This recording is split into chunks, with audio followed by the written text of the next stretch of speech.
So last night, Kaylee and I watched Skinamarink. Skinamarink. Is supposedly how you pronounce this damn movie.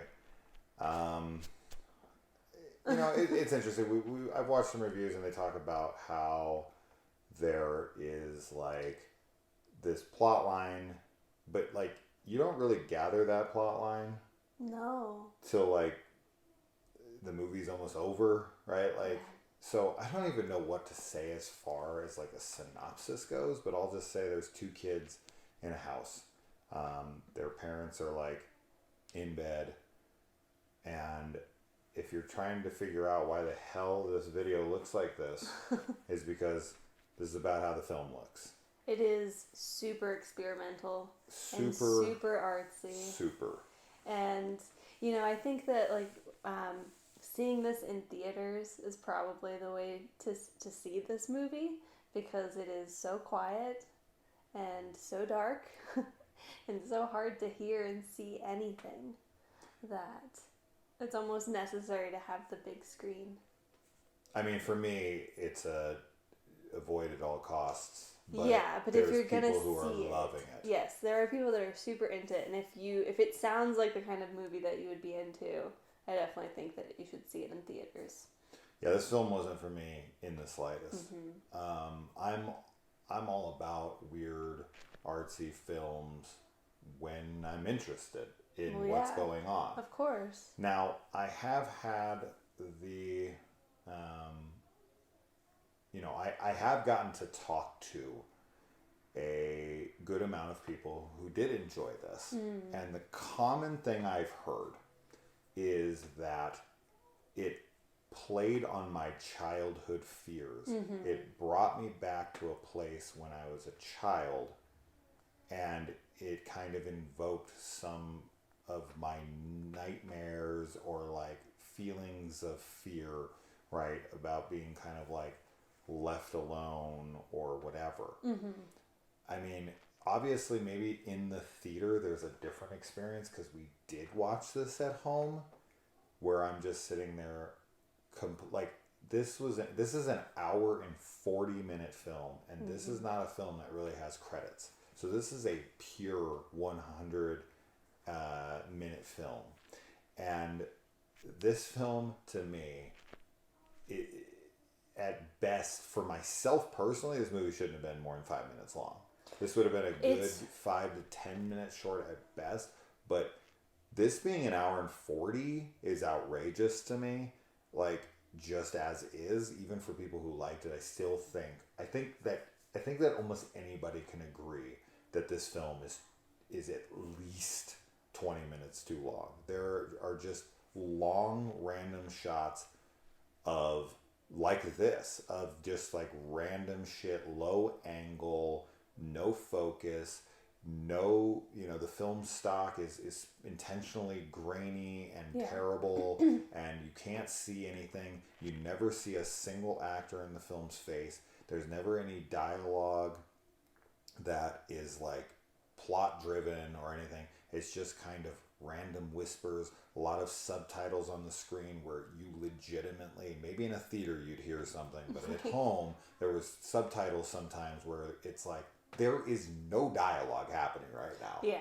Well, that's why I was saying seeing it in theaters might be the way to do it, because I do think that the audience reaction too maybe would play into it.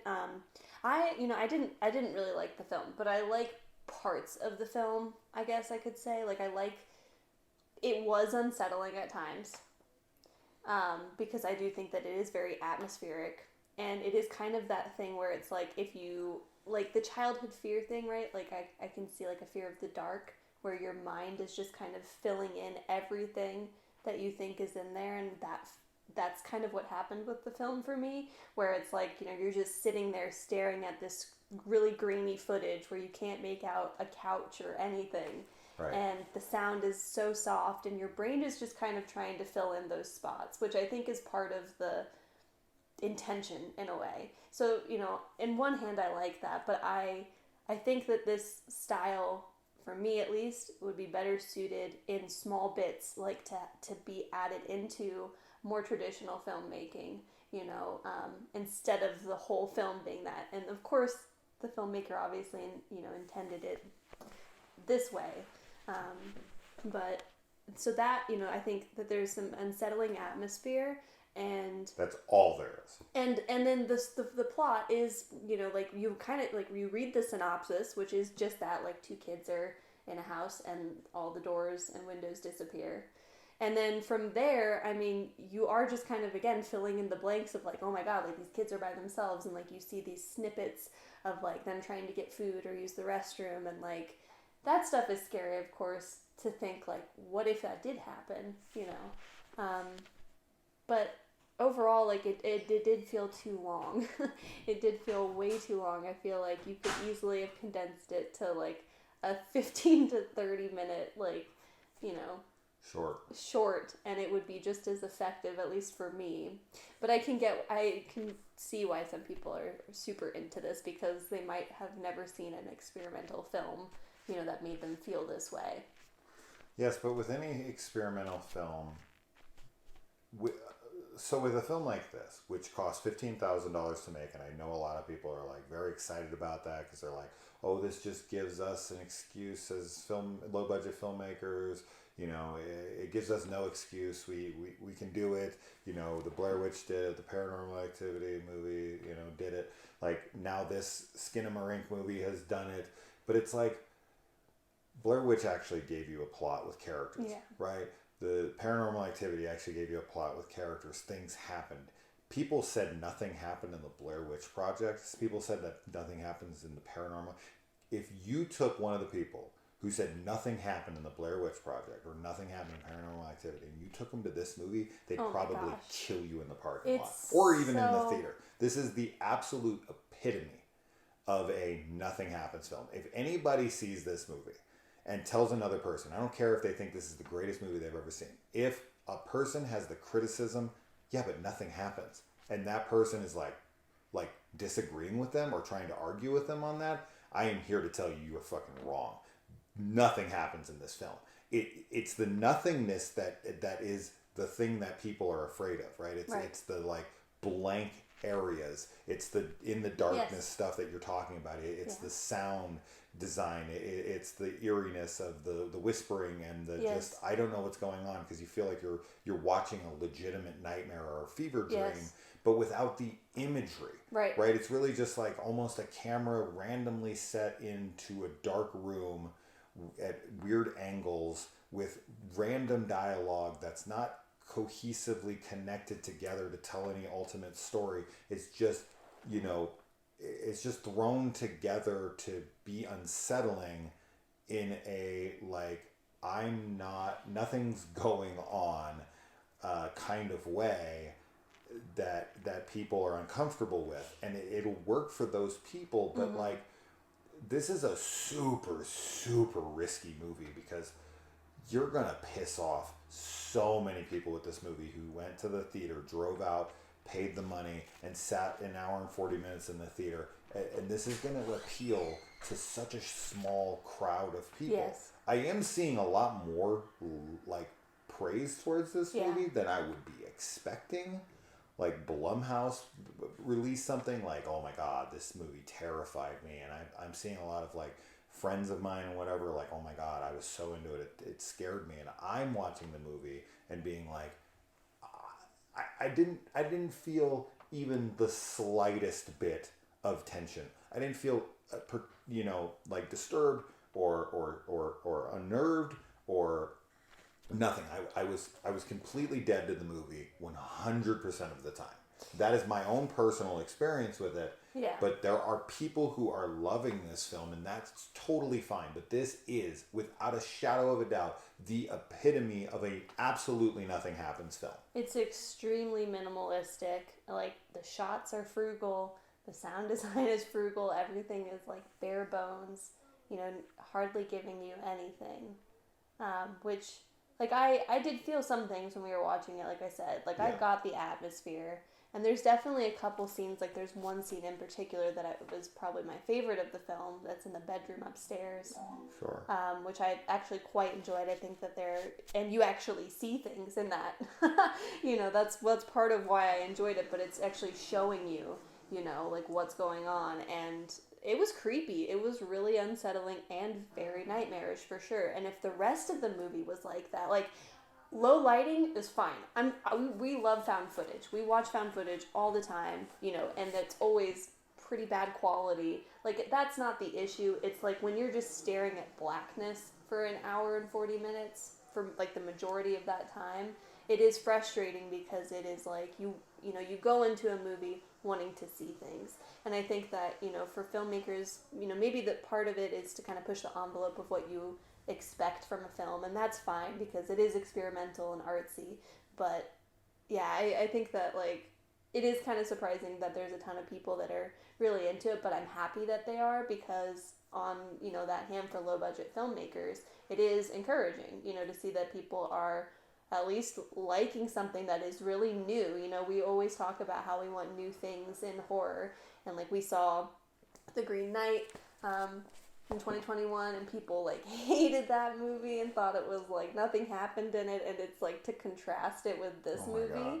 It's really funny what people, you know, find. But I mean, that's just it. Everyone's different and has their own tastes and their own things that make them scared. This movie is like the ultimate like portrayal of when you're in your room alone at night and you're staring off into the darkness of your room. Like, let's say you turn off all the lights and the only light in the entire room is like the light from your alarm clock, yeah, or the light from like your you know, back in the day, like your VCR with like the little light on the front, or like the light from your microwave, you know, just the time, that very low light emission that comes out of like a clock, you know, something like that. And you're just kind of staring into the ether of your room and thinking there's something in there, never actually getting any confirmation that there's anything in there, but just kind of looking and being afraid of what might be in the darkness. That's all this film is. And to me, while that could be effective, and obviously is for some people, you could have put so many creepy things in this that are just out of focus or just off frame and like that kind of stuff. And there will be people saying there is that stuff. There kind of ish is. Yeah. But man, this film could have been really great to me. This film could have really amped up this unsettling, creepy factor had they just had anything happening in the frame. Like, just put something right off camera. Like for instance, like in Hereditary, when you know, Toni Collette's character is just hovering above you know, her son. So awful. And you don't notice it unless you're really looking around and your eyes find it. That kind of stuff. Yes. It's like a hidden objects like, where's game. Waldo? It's a Where's Waldo. It's like you're searching the screen because nothing is on the screen. Yeah. Your brain is like looking for things, right? It's always trying to focus somewhere. And those scenes in like a found footage film when they're like filming out into the darkness, and you're just like, there's this tension of like something's gonna come out at any moment. But when nothing ever comes out ever, and you're like an hour into the movie and you're like, I'm completely disconnected at that point because I know nothing's coming by that point. And even if something does, I'm so checked out that I don't care. But that's my experience with the film personally. I was bored out of my mind. I could not wait for the film to end. And I just kept the whole time sitting there thinking, if they just put something over in that corner, if they just had something eerie looming, if they just had some sound design and something like moving, anything, I would have been like, okay, I'm getting this. Or a little bit more dialogue too, right? To actually have some interaction, to know what the fuck is going on to a degree. I get it, it's nightmarish. I get it, it's supposed to be cryptic. I get it. Like, I get the film. This is going to be another, like, Speak No Evil shit where people are going to be in the comments and they're going to be like, you don't get the film. I get the fucking film.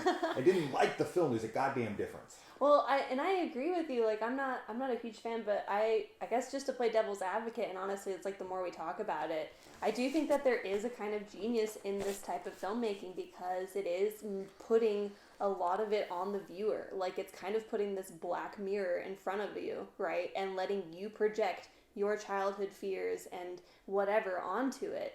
And in a way, I mean, like I said, that there is a kind of genius to that, right? Like a genius and not giving your audience anything and making them do the well, the this work is why for what you. I was saying earlier. For me, I would like bits of this style within another, like a larger, more traditional filmmaking style, because I do think that it is effective to a degree, but I thought it was a little too drawn out. That's all. See, classic horror, right? Like if we talk about classic horror, whether it's like all the way back to the Universal freaking monster days, or even as far up as like there's modern ones too. But if you're talking about like classic, like John Carpenter's Halloween or something, where things are happening off screen and they're left for your imagination, and a lot of people talk about the good old days, right? Like nowadays they have to show all the violence and everything, and before it used to just be left open to our imagination, which of course is ironic because these people will remember that they were violent even though they weren't, like a Texas Chainsaw Massacre or Halloween, and that's what turned them off to the genre. So they'll like kind of praise the old school horror by being like, oh, it was, you know, left open to your imagination, but it was also too violent for me, so I never watched it again. And it's like, but there's no violence. So the contradiction, it doesn't matter. But my point being is that you can have that like effective filmmaking where you're letting the audience fill in the blanks for you, right? Like a movie like Session 9, which is a perfect example of a film that you have to fill in a lot of the blanks. There's a lot of atmosphere and like looming shots, or like The Black Coat's Daughter or stuff like that, where there's not a lot going on, but everything is going on because you're seeing things, and there's like something driving some bit of a plot, and it's nightmarish. I mean, take a film like Possum, which we've talked about at length, right? Or The Evil Within, but especially like Possum. Possum is a great film, and if I can recommend you guys a nightmare film that's kind of like this, that's experimental and weird and off-putting and nightmarish and whatever, that's a film where a lot is left open to the imagination, but a lot isn't. They're showing you things and they're not showing you things. Right. There's a give and a take. There's a compromise. I'm going to show you some things. I'm going to let other things be open to your imagination. This movie is just like, I'm going to film the fucking carpet, and I'm going to expect that you're going to put in, you know, some Lovecraftian monster in your head. Like, that's asking too much. You're calling it genius, and I'm calling it lazy. Well, no, I mean, I'm saying that there is a genius to it, but I think it is ultimately about balance, obviously. You know, I definitely think that there needs to be more a give and a take. Had I gotten those things I was talking about, where they're giving me more subtle, this is beyond subtle, this is non-existent, right? If they're giving me subtle things off frame, out of focus, this and that, movements and all whatever I'm talking about, and then, you know, random, not jump scares, but like some payoffs of things, and actually seeing imagery that is freaky, which you can do with no budget, so it's not a budgetary excuse. There's just, to me, that would have elevated this film dramatically. Yeah. But as it stands right now, we started watching this months ago, and we watched about 10 minutes, and both of us said, no way. We shut it off. We were not interested, because we fast forwarded through like 10 minutes, 30 minutes, and we were just like, is this how the whole film is? And we just kept fast forwarding and checking and being like, this is literally how the whole film is. No, thank you.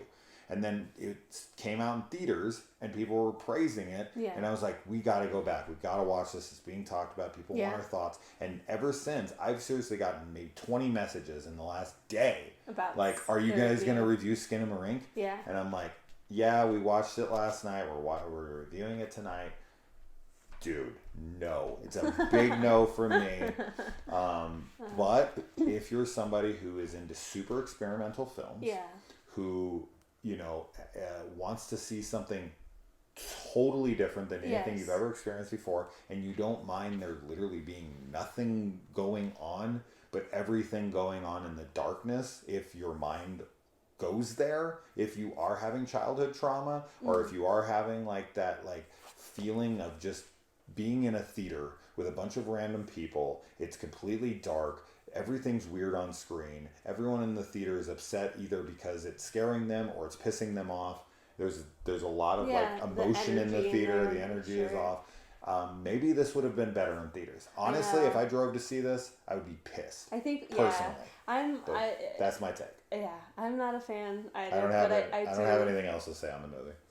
I think that if, as you said, it's really just if you're into this kind of experimental stuff, like I think you could really like it, but for us it was a no. Yeah. But I'm glad we watched it too, so we could talk about it. Sure. So, yeah. So, anyway, it was more fun filming this than it was watching the movie. So, anyways, if you guys go see it or whenever it comes out to VOD, let us know what you think. I'm sure this is going to be a very split film. We've had these before. We had Speak No Evil last year, which was probably our most controversial review because it was so split. It was so Halloween split. Ends was another pretty split film. Texas Chainsaw Massacre was a pretty split film. Yeah. But I have a feeling this might be our most split comment section of the year. We'll see. Let us know what you think, but we do get it.